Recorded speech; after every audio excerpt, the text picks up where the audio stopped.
A day in my life as a full-time mom. Sa iyong kabuntagon, mata namin ni Ellie para sa bag-o na pod nga adlaw nga amuhang atubangon. Matik pag mata luto dayon na kay para pakaunon nako si Lola o si Bibi Ellie. Isa ginisa ko ang everyday routine ang pakaunon si Lola o si Bibi Ellie. Kabalo mo nga si Lola is 100 years old. Ako mismo sa kong self amazed kayo kay Lola kay mayo pa siya kayo mag-pray bisag 100 years old na siya. And then after nako sila pakaunon, diretso nako manglimpyo. Nalilhig sa ko. Then pag human ako limpyo kay nag-map na pod ko kay ang salog hugaw na pod.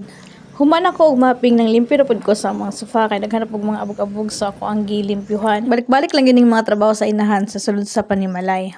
While nagapang limpyo ko na aday sa kwarto akong anak nagdudula. So taod-taod gusto na pod siya diri mo gawas og mutan-aw og TV. So ako ang play ang TV para siya mutan-aw og mga cartoons. Tanaw siya og Masha and the Bear onya. While katanaw ga merienda. From time to time ako pang gina-check si Lola kung okay lang siya sa iyang kwarto. Kaya since 100 years old si Lola, kailangan gid siya og assistance. So mao din ang kwarto ni Lola Tinang no. And then 3 nights na nga amo siyang giubanan. That's why nga na-foam diri tapad sa iyang nga bed kay since nga medyo nagluya si Lola. And then ato ko sa among kwarto, ingani na di kakalat mo niyang gidulaan sa kong anak. Matik na pag makita nga kalat, syempre ato agin nang limpyuhan. Basta inahan ka nga na kay toddler, di na gid ka matingala nga kalat everyday imuhang balay. Nga na gid na siya.